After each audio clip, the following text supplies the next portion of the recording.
Olá, viajantes, tudo bem?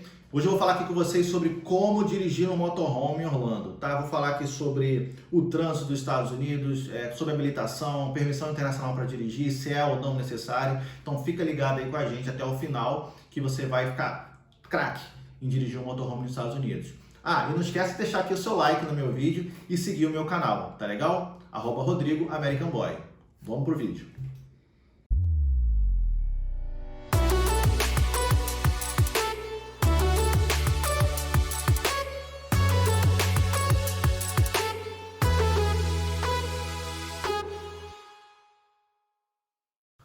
Olá, viajantes, tudo bem? Nós vamos falar hoje aqui sobre um tema bastante interessante que é como dirigir um motorhome nos Estados Unidos. O trânsito dos Estados Unidos é um trânsito muito tranquilo, tá? Se você dirige nas grandes cidades, nos grandes centros do Brasil, então facilmente você vai dirigir, mesmo que seja um motorhome, nos Estados Unidos, tá? Porque as leis, lá é tudo muito bem sinalizado, você pode seguir com GPS, enfim, então é muito fácil dirigir lá, mesmo um motorhome.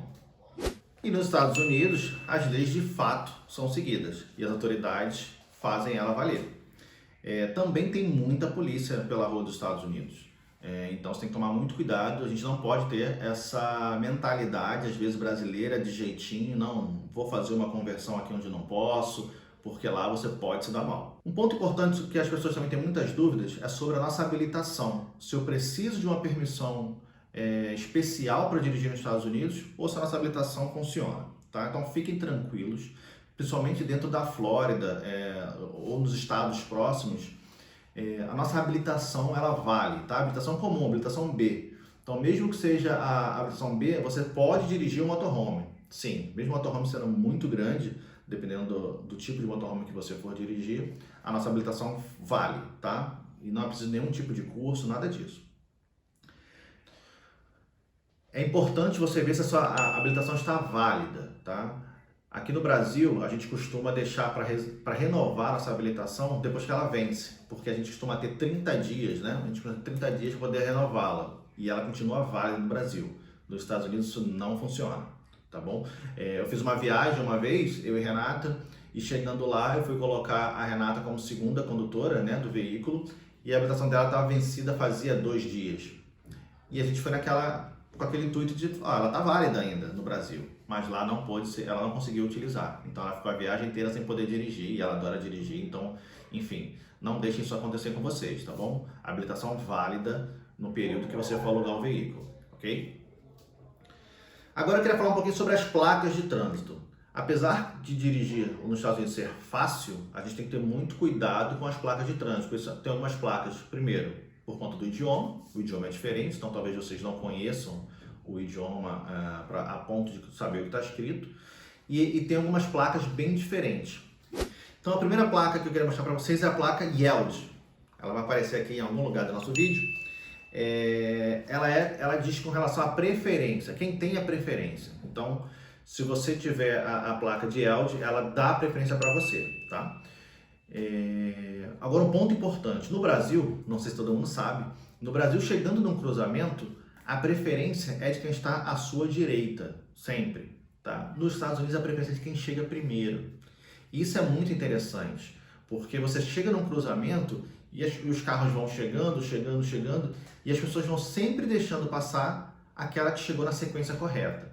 Então não vamos dar uma desperto de tentar sair na frente, vamos aguardar e ver se o carro do lado de fato chegou antes da gente e tome muito cuidado para não ter nenhum tipo de acidente. Uma outra placa importante é wrong way, né? A placa de wrong way quer dizer que sentido proibido. Então muito cuidado para vocês não entrarem na contramão. É a nossa famosa contramão, tá bom? A placa one way, o que ela significa? Ela significa sentido único, né? É a nossa mão única, então é o único sentido possível para a gente poder seguir. Uma outra placa importantíssima é dead end. O que essa placa quer dizer? Ela significa que aquela rua é sem saída. Então, se você vira essa placa no início da rua, quer dizer que ela não tem saída. Então, não entre, ainda mais com o motorhome, que é um pouco mais difícil de você manobrar, né? Existe uma outra placa chamada no outlet, que ela é parecida com a dead end. Ela significa que não tem saída, porém não é uma rua sem saída. Talvez você está entrando num condomínio que ela não tem uma outra saída senão aquela que você está entrando, tá? Então você pode circular entre algumas ruas, porém lá dentro você não vai ter saída para nenhum outro lugar. Essa é a no outlet. Uma outra placa importantíssima é right lane must turn right. Nossa, tô bom no inglês, né? Essa placa significa que você tem que estar na mão da direita para poder virar à direita, tá? Você não pode, por favor, você não venha, ainda mais com o motorhome, você está na pista da esquerda e decidir entrar à direita do nada. Então, o ideal, se você for perder algum retorno, alguma via, por favor, perca essa entrada, vá à frente, faça um retorno que você conseguir e conserte o seu trajeto. Um ponto importante para vocês ficarem cientes é que as medidas nos Estados Unidos, né, as unidades de medida são muito diferentes, tá? Diversas unidades de medidas. No caso de velocidade, não é quilômetros por hora como estamos acostumados, mas sim milhas por hora. Então, um ponto importante é que você tem que pensar em milhas por hora, tá? Não ficar tentando fazer conversão, porque você pode se perder e acabar ultrapassando a velocidade permitida. No velocímetro do seu veículo, vai estar em milhas por hora. Na placa que você vai ver na rua, também vai estar em milhas por hora. Então, esquece quilômetros por hora no seu período de viagem e passa a prestar atenção em milhas por hora, tá ok? Para vocês terem uma ideia, nas áreas residenciais, a velocidade permitida é entre 20 e 30 milhas por hora. Então, só para vocês terem uma ideia de conversão, isso quer dizer mais ou menos 32 a 48 km por hora, tá bom?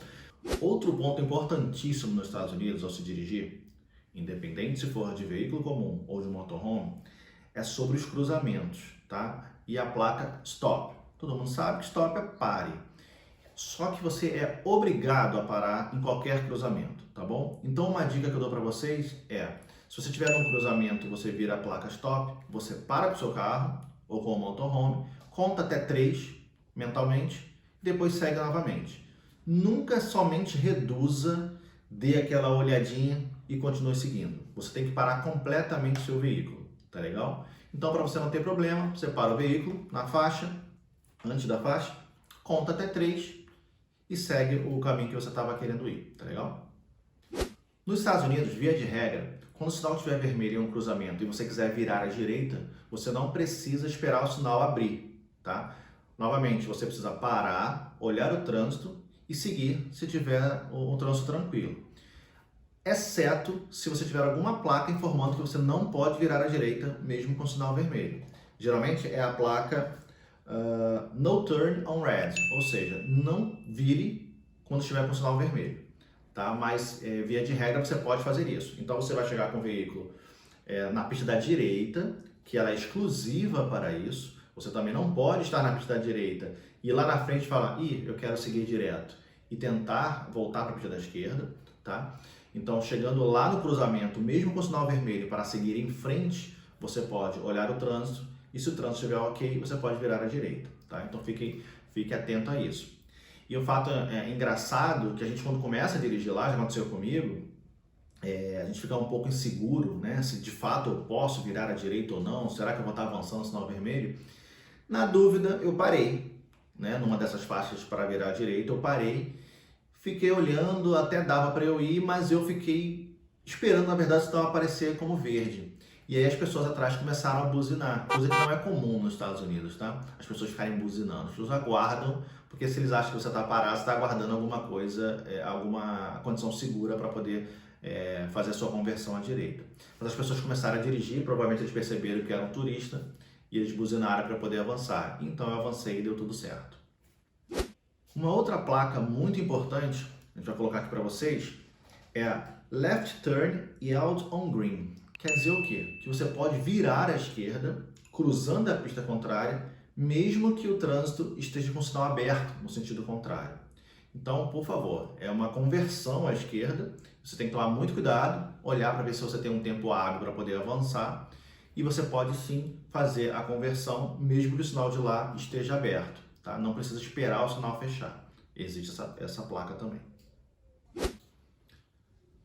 Bom, Se você tiver alguma dúvida, manda aqui nos comentários, faça sua pergunta, porque apesar de parecer um pouco complicado, não é, tá? Você, com 2 dias dirigindo lá, você já fica craque e fica mais tranquilo e mais seguro de dirigir pelos Estados Unidos, tá bom? Um outro ponto muito importante que a gente precisa conversar é sobre abordagens policiais. Mesmo que você siga todas as regras, pode ser que um policial queira te parar, né, porque você fez alguma atitude suspeita ou você deixou de colocar seta, que é muito importante em todas as conversões, você colocar seta, né? Então, se isso acontecer e um policial parar atrás de você, ou melhor, seguir atrás de você e ligar a sirene para você parar, então procure um local seguro, né, no acostamento. Então vá para a direita no acostamento, quando você sentir que é seguro, você para e ele vai parar atrás de você. Nesse momento você tem que demonstrar calma e não sair do veículo sem que seja solicitado. Então você vai fazer o quê? Você vai abrir o vidro e vai aguardar que o policial chegue para poder falar com você. Nesse momento, se for possível, você bota até as mãos sobre o volante para ele ver que você você não vai tentar absolutamente nada, porque o policial nessa situação, ele não sabe quem é você. Ele não sabe se dentro do veículo vai estar uma família feliz, como a sua, apenas de férias, ou se pode estar alguma pessoa que algum transgressor, enfim, algum bandido dentro do veículo. Então ele vai com toda a segurança possível, tá? Ele não sabe quem é você. Quando ele te abordar, um ponto importante se você não souber falar inglês bem e ele se dirigir a você em inglês, você tente falar que você não fala inglês. E em Orlando tem muitos cachorros. E em Orlando, muitas pessoas falam espanhol também, né, como segunda língua. Então, se você falar que não sabe inglês, provavelmente ele vai tentar falar com você em espanhol, o que pode facilitar o diálogo. Bom, outro ponto muito importante é como abastecer o seu veículo em Orlando. Em Orlando não existe frentista, né? Então não tem a facilidade que nós temos aqui no Brasil, de parar o carro e pedir para abastecer o veículo. Você mesmo tem que fazer isso, tá? E como fazer isso? Bom, algumas pessoas conseguem utilizar os seus cartões de crédito na própria bomba para poder abastecer. Você vai inserir o seu cartão, vai retirar a bomba e vai abastecer. Porém, para validar essa ação, a bomba pede o zip code, que é o nosso CEP.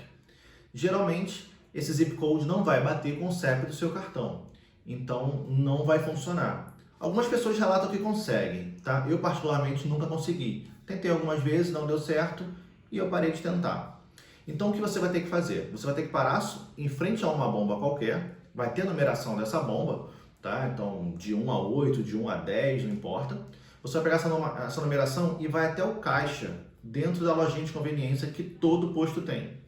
Você vai chegar no caixa e vai pedir para abastecer, colocar uma quantidade em dólar na bomba que você está, tá? Então uma dica é você pegar, por exemplo, $20, que dá para abastecer talvez aí meio tanque de um veículo normal e talvez aí acho que 1/3 de um tanque de um motorhome.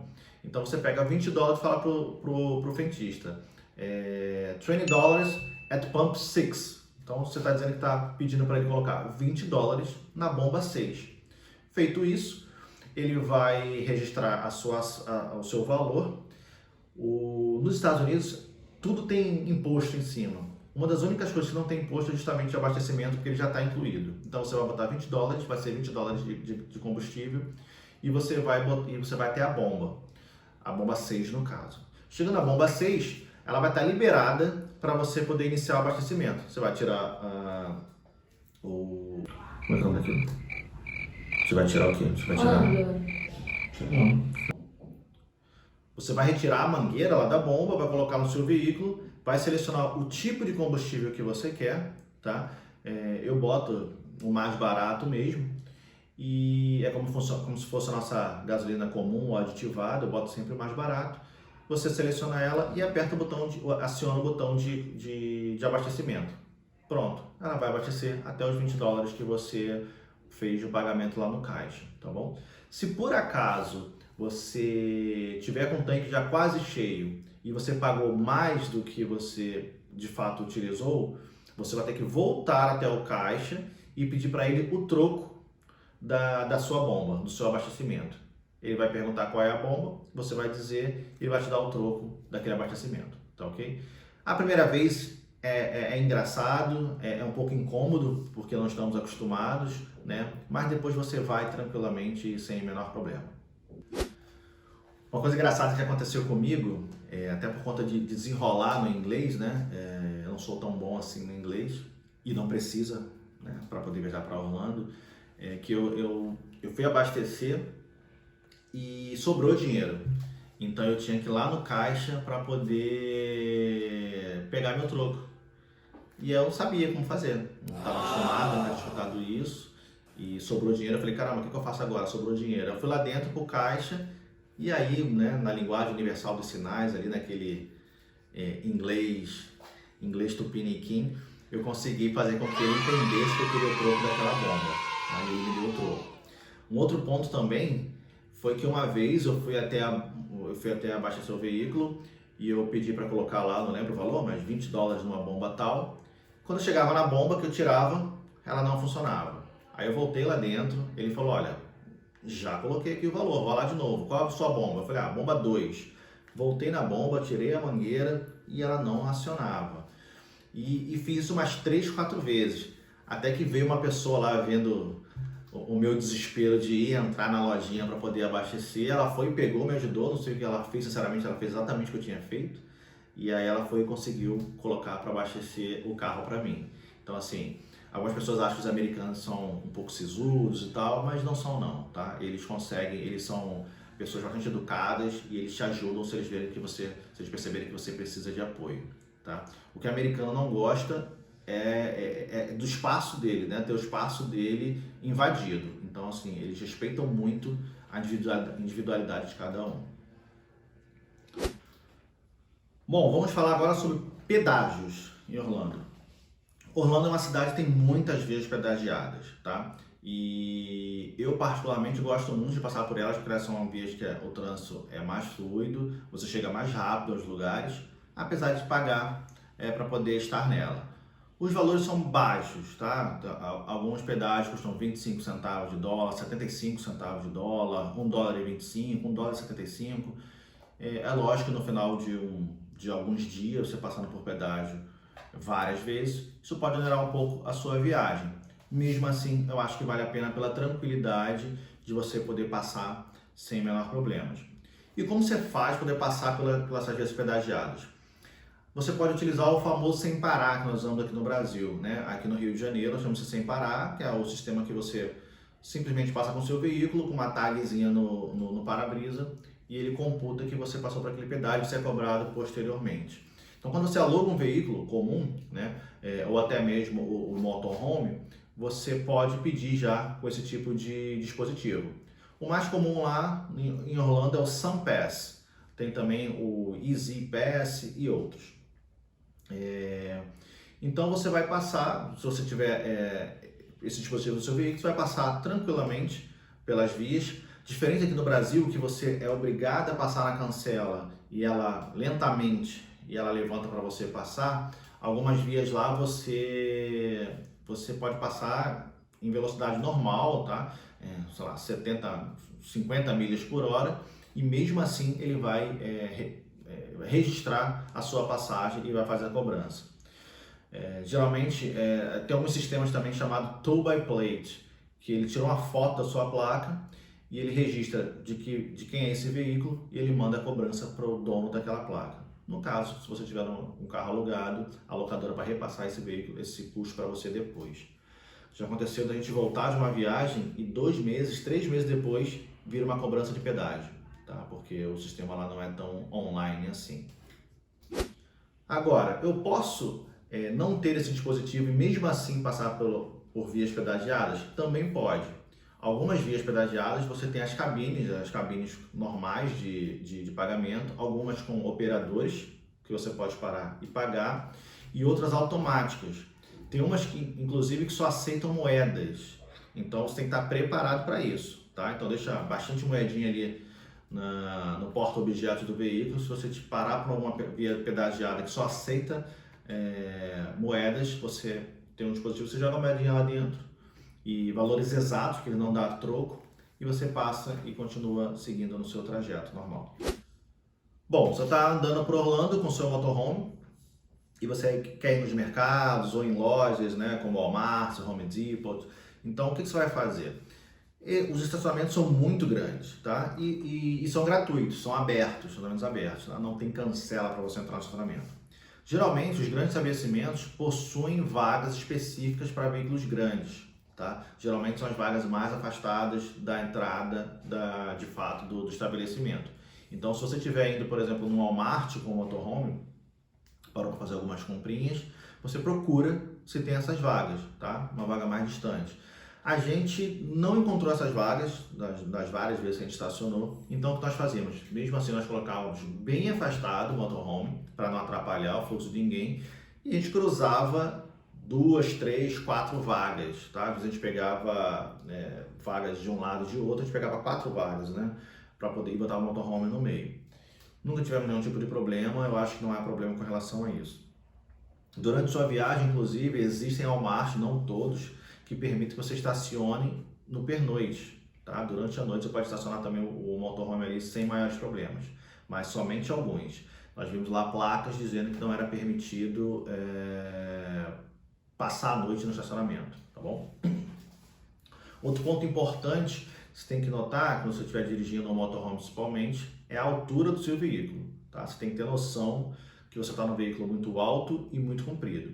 Então, se você for manobrar, o ideal é que você tenha alguém nos fundos do seu motorhome. Nós vamos colocar vídeos aí para vocês mostrando como funciona isso. Mas o ideal é que você tenha alguém que possa te indicar lá atrás se você está próximo ou não, né, do parapeito, do meio-fio, seja lá de onde for, tá? Porque você tem espelhos laterais, não tem o espelho no meio, e você tem sensor de estacionamento, você não tem câmera de ré, tá? O que seria um grande atrativo ter nos motorhomes, né? Mas não tem, tá? Então o ideal é que você tenha alguém te auxiliando de ambos os lados, porque manobrar um veículo muito grande, se você tiver com um modelo muito grande, não é tão fácil assim. Outro ponto importante, se você for entrar em algum estacionamento que seja fechado, tá? Assim que você entra no estacionamento, existe uma placa no alto da cancela dizendo o tamanho máximo, né? Tá escrito Maximum Clearance. Então esse é o tamanho máximo em pés que você pode entrar. Então tenha em mente qual o tamanho máximo, qual a altura do seu motorhome, tá? Para você não bater em nenhum lugar. Nunca aconteceu comigo e eu já li, né, relatos de pessoas que foram com o motorhome até o aeroporto, por exemplo, por conta das malas, né? Ele tinha alugado o motorhome, então foi deixar as malas pela facilidade no aeroporto. E aí, na hora de entrar no estacionamento, ele não atentou para a altura máxima e ele bateu com o motorhome na entrada do estacionamento. Então aí fica o prejuízo e o transtorno, né, de você estar pegando um voo e ter que passar por essa situação. Então fiquem atentos. Um ponto também são os estacionamentos pagos, tá? Se você estiver com um veículo comum, existem parquímetros. Alguns você paga lá na hora, né? Tem um totemzinho em frente à sua vaga ou em frente a um número relativo de vagas, que você diz qual é a vaga que você está e você coloca lá $2, eu não me recordo exatamente do valor agora. Você coloca o valor lá por algumas horas, né, ou de estacionamento. Então, fiquem atentos também se for um estacionamento pago para você não deixar de pagá-lo, tá ok? Existem também alguns aplicativos, dependendo do estacionamento, ele vai informar lá, tem uma placa, que você pode pagar pelo aplicativo com cartão de crédito. Então, você indica no aplicativo qual local que você está e vai descontar no seu cartão de crédito o tempo que você vai ficar estacionado. Eu vi isso em Miami. Bom, pessoal, espero que vocês tenham gostado do vídeo, das dicas, né, das informações que eu passei aqui para vocês. Não esqueça de dar aqui o seu like, tá bom? Isso é muito importante para mim, ter o seu reconhecimento, se você gostou ou não do conteúdo. E também de seguir o meu YouTube aqui, o meu canal, para que você fique sempre por dentro das novidades, todas as dicas que eu vou falar para você, tá legal? Se você gostou também, encaminha aí para um amigo seu, mostra para ele aí essas informações, quem sabe ele gosta também do conteúdo. Um grande abraço, até mais.